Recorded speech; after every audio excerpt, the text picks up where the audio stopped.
when we hear the news, oh, this empire, this dictator, don't be afraid, because all the empires in history before us lie in the dust. But God's kingdom is still here. Less than 1/10 of 1% of the Roman Empire was Christian in John's day. John is exiled to the island of Patmos, but in Revelation 18, he has the audacity to hear this funeral dirge over Rome. Fallen, fallen is Babylon the Great, echoing the language of Isaiah and Jeremiah over an earlier Babylon the Great, an earlier empire.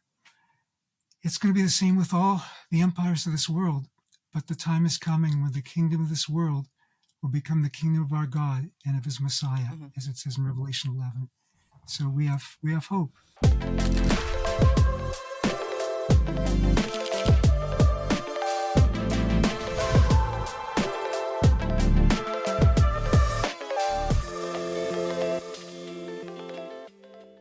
Well, thank you for watching another episode of the Jude 3 Project podcast. As always, I'm your host, Lisa Fields, the founder of the Jude 3 Project, and I'm joined by Dr. Craig Keener. Welcome, Dr. Keener. It's such a privilege to be with you, Lisa. Thank you so much. Thank you for joining us today. I think last time we talked, we were talking about the historicity of Jesus. I think that's what we were talking about last time, but it's been a few years ago. Yeah. But you're back on the pod, and just tell our audience a little bit about who you are. I was converted from atheism, if I tell you how many years ago, well, my gray hair gives it away anyway, almost 50 years ago. And I'm married to Dr. Medine Musunga Keener from Congo in Central Africa.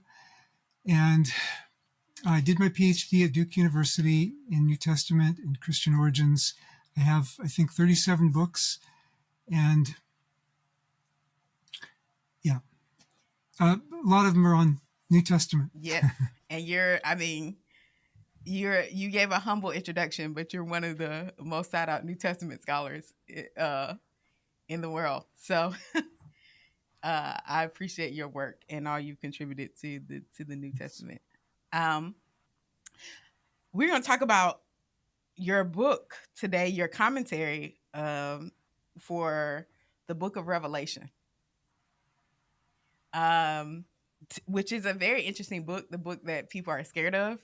It's like the book that people are scared to touch. What can you just set the framework? What is the context of Revelation?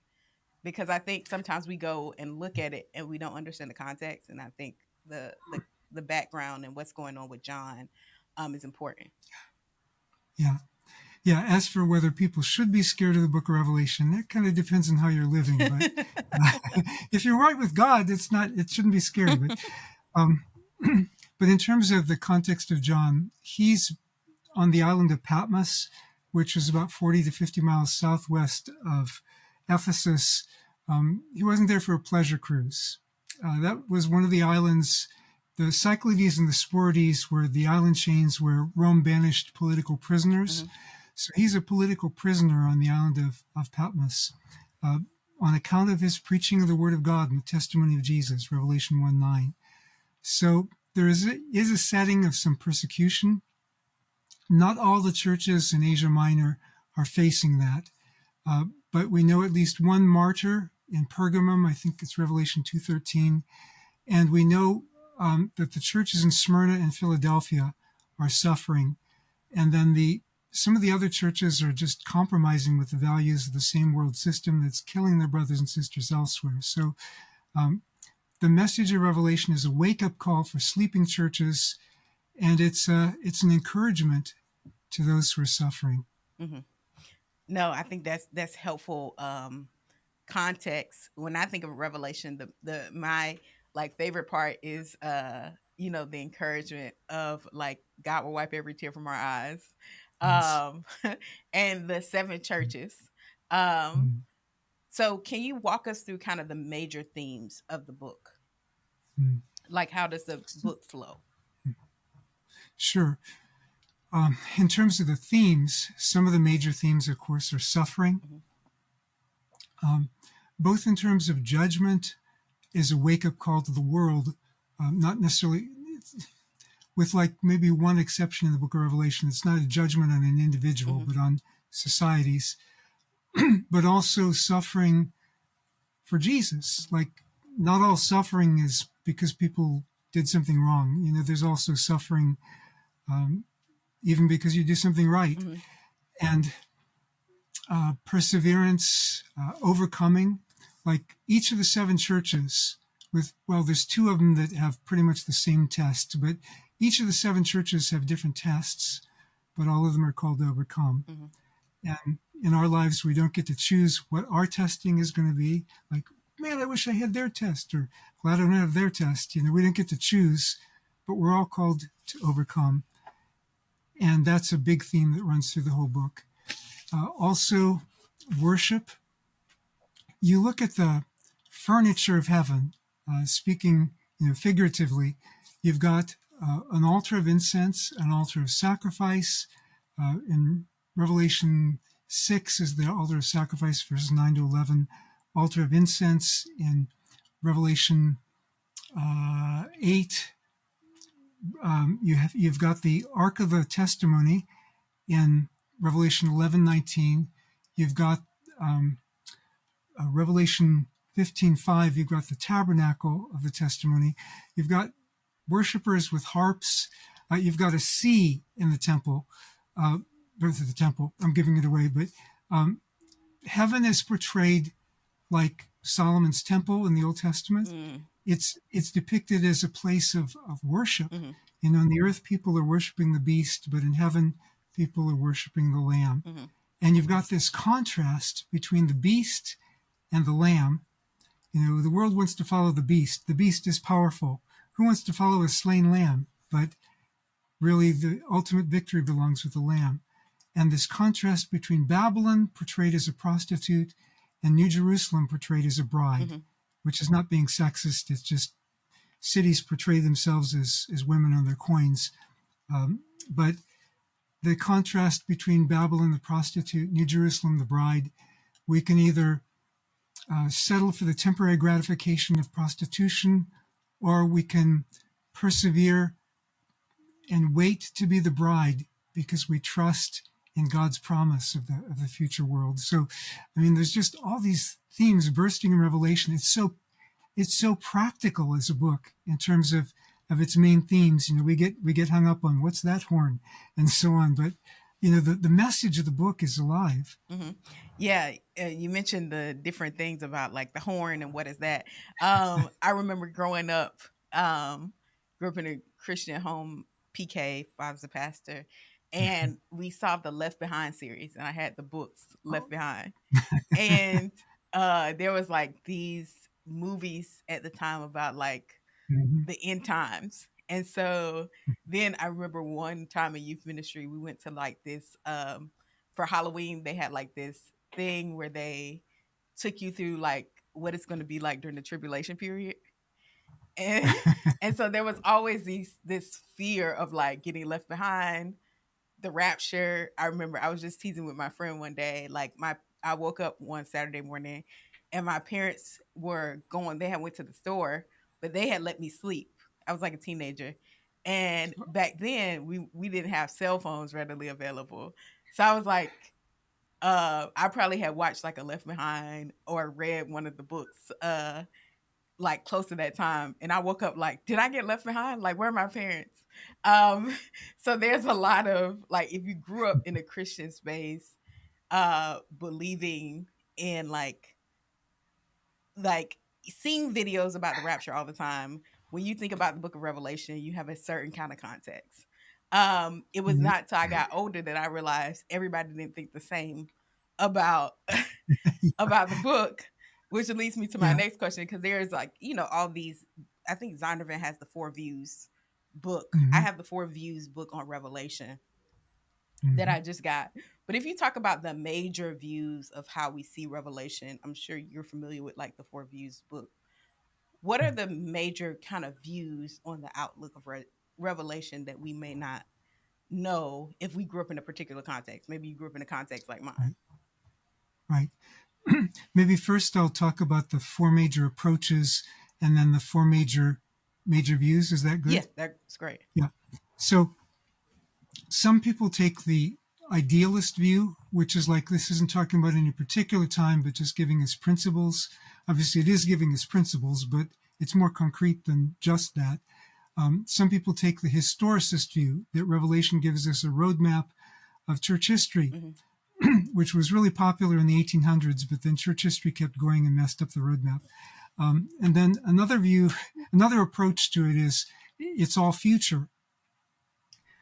But then you've got stuff like the child being caught up to God and to his throne to rule the nations with a rod of iron. That's Jesus in Revelation 12. That's not future. He already did that. So, and then you've got the view that it's all past. So the preterist view, well, the hyper-preterist is like even the Lord already came back already, but hardly anybody holds that. So, but actually most scholars take, or most evangelical scholars at least, take a combination. So it's, part of it's past, the Lord was caught up to heaven. Part of it's future, the Lord's coming back. And then part of it is present. The debate is how much is present, how much of it's future. So in terms of the major views of it, the Revelation 20 talks about a period that we call the millennium. It's 1,000 years. And the debate is this 1,000 years in the future, or is it symbolic for the present age? And will Jesus come back at the beginning of the 1,000 years or at the end of the 1,000 years? So the idea that he comes back, well, let me trace through history. So the earliest church fathers, like Justin Martyr, Papias, and Irenaeus, second century church fathers, they believed in a future 1,000 years, but they believed that they were either in the Great Tribulation or about to go through it. They didn't have the idea they would be taken out before it. After that, eventually the dominant view, and through most of church history, was the amillennial view, in which the church age is the tribulation and is the millennium, viewed from two different perspectives. The world's perspective of us suffering, God's perspective of us reigning. Augustine made a big argument for that. That was the view held by Luther and Calvin and various other people. Then you had the view, actually related to one of the early approaches, where we establish the kingdom of God on earth. Gospel is preached among all nations. Then Jesus comes back. That was held by Charles Finney, many of the in the 1700s and 1800s leaders of the Great Awakenings and so on. That was the dominant view then.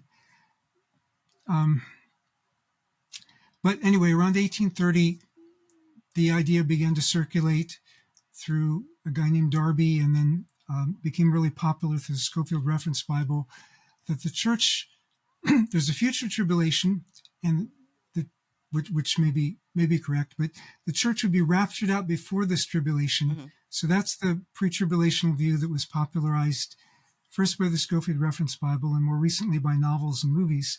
Am I taking too long on this? Oh, no, you go for it. Okay. So among scholars today who actually believe that the book of Revelation is God's word, among scholars who believe that, you've got probably among dispensational scholars, it's still the rapture before the tribulation. Can you define for our audience dispensational? Because I don't, I know some of them might not know what that is. There's different versions of that. Okay. One of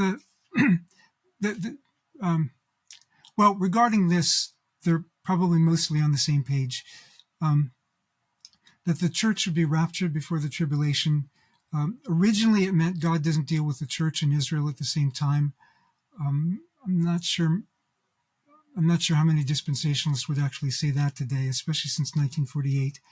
But the church and Israel is separate peoples of God that God deals with in separate ways. but even, yeah, all these things have to be qualified because there's different versions of all these things. But apart from the dispensational scholars, most of the other scholars say most Reformed, that can overlap too, but most Reformed scholars believe that we're in the 1,000 years, following Calvin and Luther and a lot of the Reformers.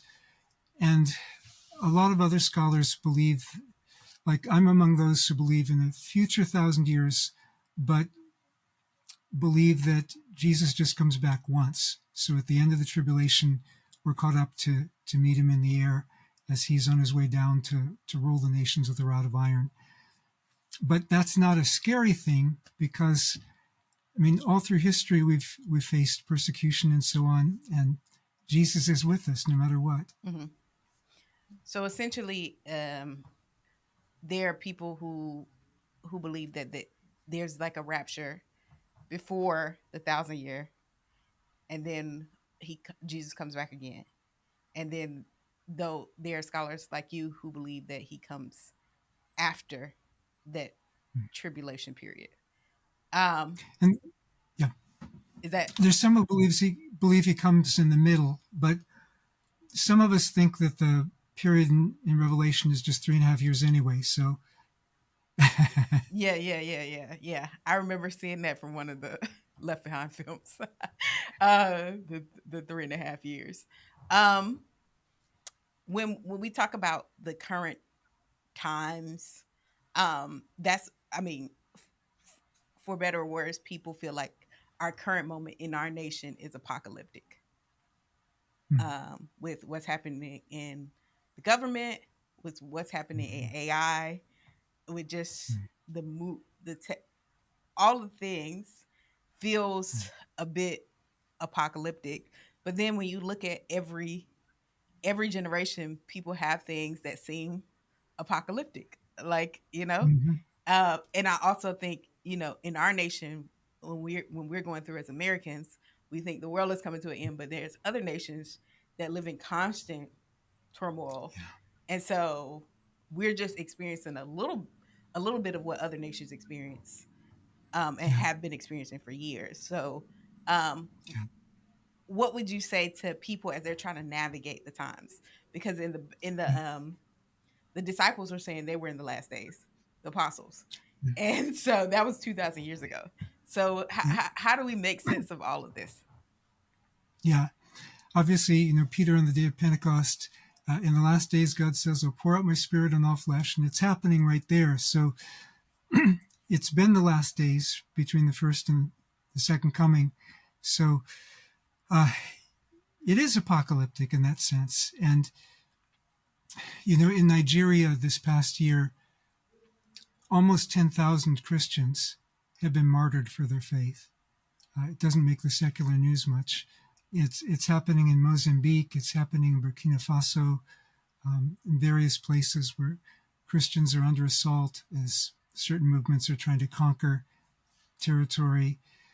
And even in the world's largest democracy in India, Christians are in many places facing persecution. My wife was a refugee for 18 months during war in Congo, where she's from. So, I mean, yeah, in Revelation, not all the churches were suffering, but some of the churches were suffering intensely. And Revelation is a good roadmap to tell us what to do in the face of different kinds of suffering. And you see God protecting his people, and you see also some of his people facing death for the name of Jesus. But again, all of them are called to overcome and given a promise. That's one of the issues. I have a book coming out, I think, this fall on suffering and a Christian perspective on that. Because I did a book earlier on miracles and said, okay, well, we need the other side of this too. So it's the hope, it's the promise that we live for. Suffering in this world is temporary, but the promise that the Lord gives us is eternal. And to each of the 7 churches, he gives a promise Mm-hmm. for those who overcome. And, they all have to do with the hidden manna and the um, eating from the tree of life and just being with him forever. Yeah, that's where the hope comes from. Like they overcame by the blood of the lamb and the word of their Mm-hmm. testimony, and hearing passages like "He shall wipe every tear from their eyes." Yes, Uh, Death shall be no more. Like all of those yes, gives us hope in the midst of suffering. That yes, suffering is not a period but a comma, and so yes, it is a helpful book, even though it feels scary in moments because of yeah, the mark of the beast.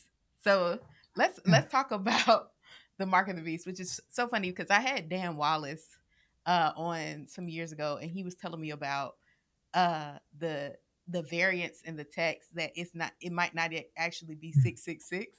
So like we've Might be been 616. Yeah, we've been like we've we've looked at 666, and like it's like our the demonic number, right?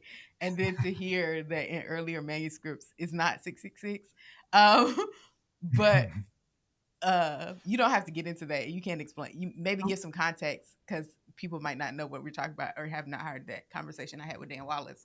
But can you just talk about kind of the 666 mark of the beast?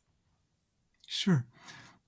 Now, yeah, most of the things in Revelation, there are allusions to the Old Testament, or they're things you can figure out by reading the rest of Revelation. And this one, though, it helps to have some context about what people were thinking in the 90s of the first century, Mm-hmm. which is at least the majority view of when Revelation was written. But you do notice a lot of passages where something is written on people in the book of Revelation. So Revelation 3:12, we will be pillars in the temple of our God, which I'm not sure if I have a pillar in here. Trying to, oh, well, I have a pillar up there, I guess, on the ceiling. Mm-hmm. But, uh, it doesn't really mean literally will be stationary. It's figurative for an image of strength and so on. But people often wrote in pillars. So Revelation 3:12, you'll be pillars in the house of my God, and the name of God in the New Jerusalem will be written on you. And then in Revelation 22:5 or 6, we'll serve him before his face, and his name will be written on us.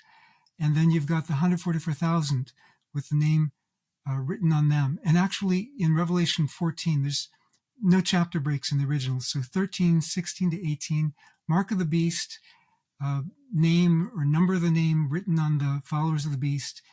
And then 14:1, very next verse, you've got the 144,000 standing with the Lamb on Mount Zion, and the name of the Lamb is written on them. So you either get the mark of the beast, you get the mark of the Lamb. You belong to one or the other. Revelation 17:5, I think it is, the beast has a name written on her, even though she's figurative. Jesus comes back in Revelation 19 with a name written on him. It's visionary, so it's not necessarily literal, but it shows to whom you belong. Mm-hmm. It goes back to Ezekiel chapter 9, where God puts a mark on the righteous so they won't suffer from the judgment. But what is this mark? This mark of 666 or 616? There's a bunch of different views. The majority view among scholars has to do with this idea that Nero, who was a recent emperor, Nero, if you calculate his name in Hebrew letters, depending on how you spell it, it comes out to either 666 or 616, the variant reading. Mm-hmm. So it's like some people knew the answer to the riddle, but they didn't know how to spell it. Mm-hmm. And so they worked backward from that. Today, even today in the Armenian language, Nero is the word for Antichrist Mm-hmm. because it was such a big idea in the early church. And even outside the church. So Nero died in the year 60, somewhere in June, the year 67. But for the whole generation after that, ancient historians tell us that people arose claiming to be Nero, Mm-hmm. come back from the dead, getting people to follow them. And Dio Chrysostom, an orator at the end of the first century, says, even today, most people think that Nero is coming back. So you've got Revelation 13, the head wounded to death and then coming back. Revelation 17, one of the kings who's not alive now, but is coming back, an eighth. And so the idea, of course, is not that literally Nero is coming back, but one, in essence, like in the spirit and power of Nero. Nero was the first persecutor, first imperial persecutor of the church. So somebody like Nero, in other words, you think it's bad now, wait till you see what's coming. Mm-hmm. But again, all of that framed with, it's going to be okay because God is in control and God reigns forever. And this is an invitation to overcome, to show that we really trust God's promise. So when we hear the news, oh, this empire, this dictator, don't be afraid, because all the empires in history before us lie in the dust.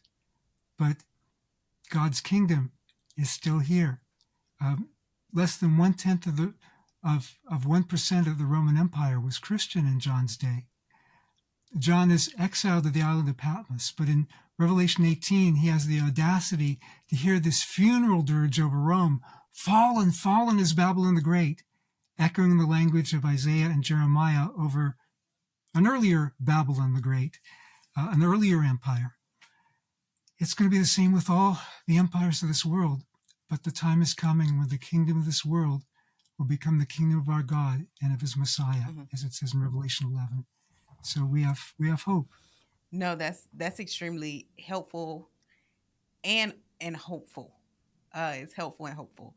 And the reason I say that, because I've been doing a string of interviews this week, and yesterday I interviewed a New Testament scholar, another New Testament scholar. You're my third New Testament scholar this week. Yay. One is ABD, one just finished his PhD, and I mean you're a seasoned vet of New Testament scholar. Old. And I remember Joseph was the one I interviewed yesterday. He's in Uganda.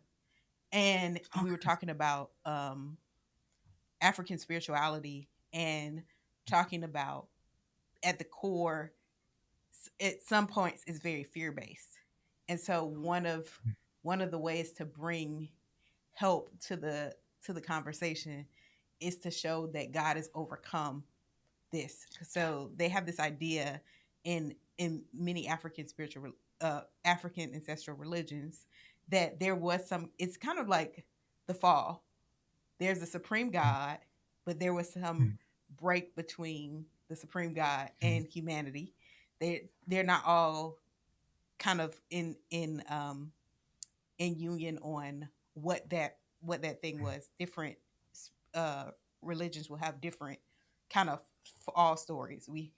And so there's a fear of the supreme God because of that sin. And so it's kind of like Old Testament. You can't go to the holies of holies, kind of that whole same concept idea. So they have intermediaries, different spirits and lesser gods to mediate between them and the supreme God, and then ancestors and all that. And so he was saying there's this fear of the supreme God, right? So there's a lot of fear. But in Christianity, we don't fear the supreme God in that, like, the whole idea is because of Jesus and his sacrifice. We don't have to fear God. We have access and we can come boldly, and he will protect us. Yes. And he is keeping us. And so it's the book of Revelation. When you come to it with a lot of fear, it seems to go against actually what the book is trying to communicate. Yeah. Is a long way of saying I feel like I'm rambling, but I'm trying to get to the fact of we come to this book scared, and actually we're supposed to come to this book with hope and with trust. Yes. Yeah. Yeah. Yeah. Some of the churches that were kind of spiritually, well, Sardis is said to be spiritually dead, so Jesus says, "I'll come on you like a thief if you don't." So they maybe needed to get a little bit of fear of God in them, but the ones who were already walking with God, it's a message of hope. Laodicea, they were a wealthy banking community, so they thought they had it all going on. Um, Jesus says, "You think you're rich, but you're really poor," which is the opposite of what he says in Smyrna. He says to the church in Smyrna, "You're poor, but you're really rich." Mm-hmm. But he says to the church in Laodicea, "You think you're well clothed, you're really naked." They had a textile industry there, but he says, "No, you think you see, but you're really blind." But the one thing that Laodiceans knew that they didn't have going for them was their water supply. The Greek geographer Strabo, the only nice thing he has to say about Laodicea's water supply is that the water in nearby Hierapolis tasted even worse. So, I mean, they knew that their water was gross. Jesus says to the church in Laodicea, who thought they were all that, "You're like your water supply. Mm. You make me want to puke. Mm. But whom I love, I discipline. Therefore, be zealous and repent. And so I'll come in and dine with you if you do that." It's an invitation, a gracious invitation, but also a warning to those who neither hot nor cold. Hot water and cold water were both considered great to drink. Lukewarm water is considered disgusting. So um, we have things like that are calling on the church to repent, where they're not really serious for God, where they are self-sufficient instead of depending on the Lord. But in terms of evil empires, the image of the beast, that goes back to Daniel, of course, where people are supposed to bow down before the statue. But also, you've got these four beasts in in Daniel chapter 7, representing four empires and their kings, starting with Babylon. And then, by the first century, people thought Rome was the fourth beast. They thought, okay, we're under the final beast. But the final beast, it would persecute the saints of the Most High. But then, after these four beasts, you have one like a son of man, who represents God's kingdom and God's king. And he comes, and that's the end of the four beasts. Well, in Revelation 13, where you have the land beast, it doesn't look like just Babylon or one of these other beasts. It looks like a blending of all four beasts together. It's the spirit of evil empire. So even though Rome fell like 1500, 1600, depending on what you count, years ago, the spirit of evil empire is still around. But we know that the victor is the Son of Man. Mm-hmm. God's kingdom will prevail. And the Son of Man, who did suffer under the Roman Empire, but now sits enthroned at the right hand of the Father and is coming to rule all the earth. Mm-hmm. No, that's extremely, extremely helpful. Um, there's a lot of language about the Antichrist, and you touched on it a little bit, but I would love you to elaborate more on what we see around the Antichrist in that, because I mean, everybody's like, there are types of Antichrist, I think, and then there's like the Antichrist, right? Uh, what is that language? Where does that language come from? Is there identifying markers? Because people are always trying to identify the Antichrist and put it on political figures, put it on different people. What does the Bible, in particular Revelation, teach us about the concept? Yeah, there's a long history of interpretation on that. And in recent decades, Democrats said it was Ronald Wilson Reagan, 6 letters in his first, middle, and last name.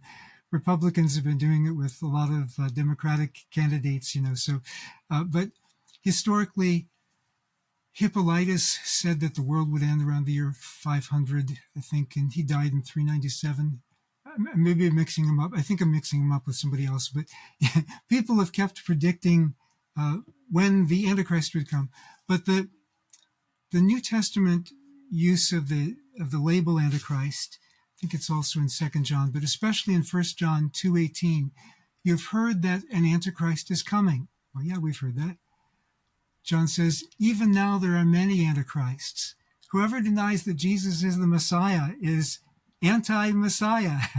So it's got a long history.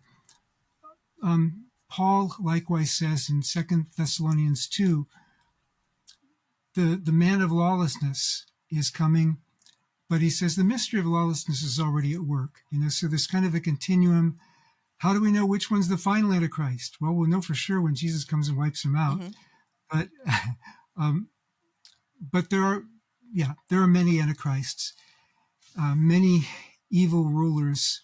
The spirit of Antichrist is obviously in the world, and we see manifestations of it in various places and various empires.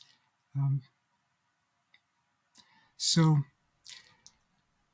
in terms of the final Antichrist, 2 Thessalonians 2 suggests in 2:1 and in 2, he says, we're going to be gathered together. Now, concerning our gathering together with him and his coming of Jesus, don't let anybody deceive you that the event has already occurred, because that won't happen until the falling away happens first and the man of lawlessness is revealed, who will sit on the throne, set himself up as God. Now, even before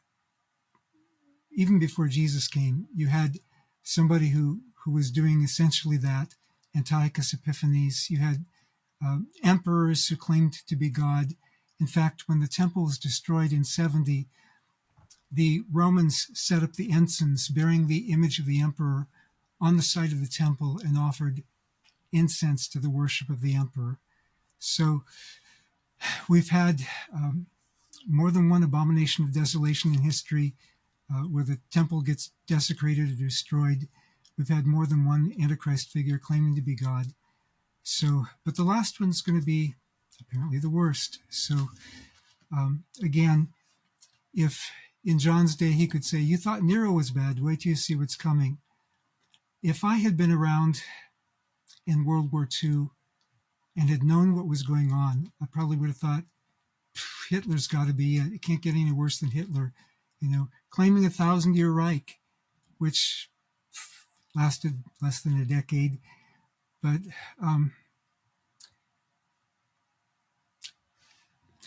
if Jesus didn't know the day nor the hour when he was with us, then certainly Satan doesn't know. And so Satan's always going to have an Antichrist in waiting. So, yeah, there are many Antichrists, but Jesus will prevail. We don't need to be afraid. He's going to see us through. The suffering's temporary. Yeah. That's helpful. Last question. I want to clarify a statement that we made earlier, because I think I brushed past it, but because I think people may not go back to the Dan Wallace interview. Can you explain the variance of 666, 616? Because, and this whole idea that the mark is this chip that's going to be in you that you can scan and buy all things, which is a pervasive narrative. Like people are scared, and that idea is so ingrained in me. Like, it's like, don't let them put any chips in you. And I'm not trying to advocate for a chip. I'm not trying to get a chip. But this concept, can you explain the variance and then the whole concept of marked chips? I'm sure you've heard it before. Yeah. Revelation would be dictated by John on the island of Patmos, and they would probably make a copy of it afterwards to stay there. And then a messenger would take the book of Revelation to the church of Ephesus, then northward to the church of Smyrna, then northward to Pergamum, and go around in a circle to all 7 churches. They'd be carrying one copy until somebody else could write it down. Well, God's word as he gave it is inspired, but that doesn't mean that every copyist is inspired. So scribes can make mistakes, and also scribes can think, I think this, the copyist before me must have made a mistake. It actually should read this. And so they think they're correcting it, and that's how some mistakes get added. So you have 666. You also have 616. I think it's just like a stroke or something that makes it different. But both of those could evoke Nero, Caesar, depending on how you spell Nero, Caesar in Hebrew letters.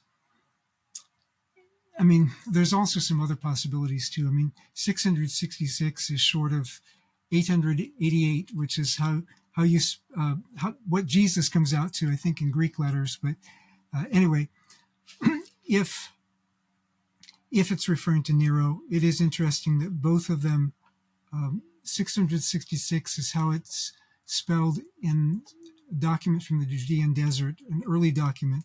Later rabbis spelled it in a way that would come out to 616. In terms of, so the idea may just be communicating in the language of the day, just like it's written in Greek to the letters to the 7 churches of Asia Minor. It may be a way of communicating in terms they understood. Again, with the kind of figurative language you've got in Revelation 11:8, you've got a city that's called Sodom, Egypt, where our Lord was crucified, which would be Jerusalem, the great city, which elsewhere in Revelation is Babylon. Geographically, those aren't all the same place, but they all stand for cities under judgment, or Egypt, like the plagues came on Egypt. And so you've got these plagues in the book of Revelation, especially the trumpets and the bowls evoke the plagues in Egypt. So you've got a lot of figurative language, just like you do in Old Testament prophecy and poetry. And the idea is you've got to serve somebody. You either belong to God or you belong to the world and the dragon, Satan. In terms of the chip, or people were saying the COVID vaccine a few years ago, the point of the mark is you deny Jesus to get it. If it's not something you deny Jesus to get, it's not the mark of the beast. Yeah, that's extremely clear and extremely helpful, so people don't think they've taken the mark of the beast when they haven't. So thank you for clarifying. Is there anything else that you think would be helpful? I know this image in Revelation where they're taking the prayers and Mm, casting it before God. I think it's such a mm, beautiful imagery. Can you yes, talk about that and any other closing remarks you want to give on the book of sure. Revelation? I think is it Psalm 140, maybe 141, somewhere in there, where may my prayer be like incense before you, like the morning sacrifice or evening sacrifice.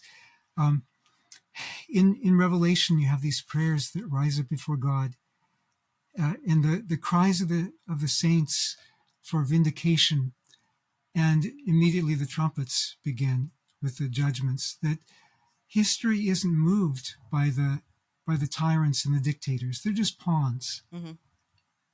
But God hears the cries of his people, and that's what moves history. It was the same in the book of Daniel, as Daniel cried out to God. And in terms of something else, I think it'd be Oh, helpful. I'm sorry. The question Okay, just came to mind, and because you said it okay, go earlier, and it refers to Jehovah Witness, 144,000. ahead. I think that's. Hmm. Could you speak to that and then do closing remarks? I'm sorry, I meant to ask you about that earlier, where you said Sure, 144,000. It just came to me now. sure. It's yeah. They want to take the number literally, but they want to take the rest of it, male Jewish virgins, figuratively. Hmm. You need to be consistent. You either take the whole thing literally or you take the whole thing figuratively. So there are some who take the whole thing literally, and that's a plausible interpretation. In which case they'd be Messianic Jewish believers, final generation. But why are they all male? We've got plenty of female Messianic Jewish believers, and why Are they all virgins? Sometimes I ask my students, how many of you are male Jewish virgins?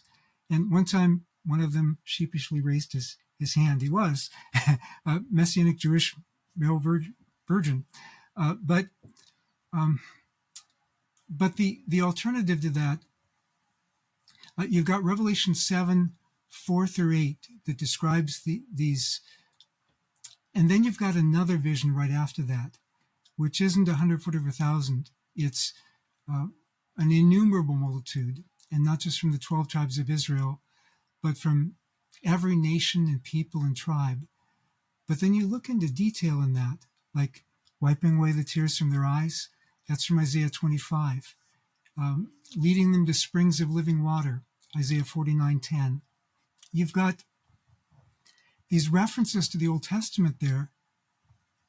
In the Old Testament, it was talking about God doing this for Israel. In this passage in Revelation, it's God and the Lamb doing this for believers from every kindred and tribe and people and nation.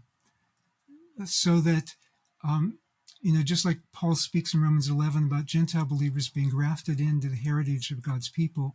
I'm not talking about replacement, but being grafted in. And Revelation 1:20, the 7 lampstands represent the 7 menorot, or the 7, the lampstand was the basic symbol for synagogues in the Roman Empire. So if it's meant figuratively, then it's an image of chastity, just like the New Jerusalem is a feminine image of, a bride prepared for her husband. This is the masculine image, the 144,000 who are chaste, have never slept with women. And these are the ones standing with the Lamb on Mount Zion in Revelation 14, who don't have the name of the beast, but have the name of the Lamb written on them. And it's this contrast. And you have these numbers reused later in Revelation 21 for the dimensions of the New Jerusalem. Some translations obscure this to let us know the magnitude in meters or feet or whatever, kilometers, miles. But in Greek, the New Jerusalem is shaped like a cube, like the Holy of Holies in the Old Testament. So we're in the presence of God without distraction. But the dimensions, 12,000 stadia times 12,000 stadia times 12,000 stadia in a wall of 144 cubits. From an engineering standpoint, a wall of like 200 feet doesn't match a city that's like 1,500 miles cubed. Mm-hmm. But the numbers get reused. This is the city of God for the people of God. This is New Jerusalem for the New Jerusalemites. And the 144,000, if we take it figuratively, which is what I do, but I'm not saying, there are things where I could be wrong. But anyway, if this is right, the 144,000 represent us as God's people who will be part of the New Jerusalem. Mm-hmm. That's really helpful. Thank you, Dr. Keener. That's, I think, going to be helpful to our listeners. Anything else you want to say before we close out? Taking Genesis 49, 10 or 11, where you've got the lion from the tribe of Judah. So conquering warlike Messiah. What Revelation often does, it appropriates Old Testament imagery, but in light of Christ. So John hears about a conquering lion. He turns, and what he sees is a slain lamb. Jesus overcame by death. And then in Revelation, you see, John hears about 144,000, and he turns, and what he sees is this multitude clothed in white. Many think that these represent martyrs, because that's what they were in Revelation 6, 9 to 11. So like Jesus, we overcome by giving up our lives for him. Not all of us in literal martyrdom, but as living sacrifices at least. We live for Jesus. He's worth everything. And, oh boy, there's so much else we could talk about. Why are the souls under the altar in Revelation 6? That's where the blood of sacrifices was poured out in Leviticus. So these share in the sacrifice of the lamb, giving themselves for him. You've got 3 sets of 7 judgments each through the book of Revelation: the seals, the trumpets, and the bowls. All of them seem to climax in the end of the age, but um, they do climax in the end of the age. That is, these are judgments in the world to call the oppressors to account for what they're doing to God's people and others. But God's gonna make it right in the end. Revelation 18, these verses 12 and 13, these imports to Babylon, this world empire, pretty much match the imports to Rome in the first century in a list we have in Pliny the Elder. But the Rome got most of these things by oppressing other people, economic exploitation. But in Revelation 19, Jesus comes back, and you've got two banquets. You've got the messianic, you've got the marriage supper of the Lamb, and then you've got the great supper of God. Marriage supper of the Lamb is for God's people, the bride of Christ, and the great supper of God is where the birds are come to feast on the flesh of the wicked. Going back to Ezekiel, there's just so much that would just. In Revelation 18, it talks about all these things they got by exploitation, and then it climaxes in Rome's ultimate sense, the blood of the saints, and also at the end of the list, the bodies and souls of people. Again, language taken from Ezekiel about the slave trade, the evil of the slave trade, that God will avenge that on world empires. So, I mean, we see justice, and we see a new world of peace, where God wipes away every tear from our eyes. He's going to make things right. We hang on to him in that hope.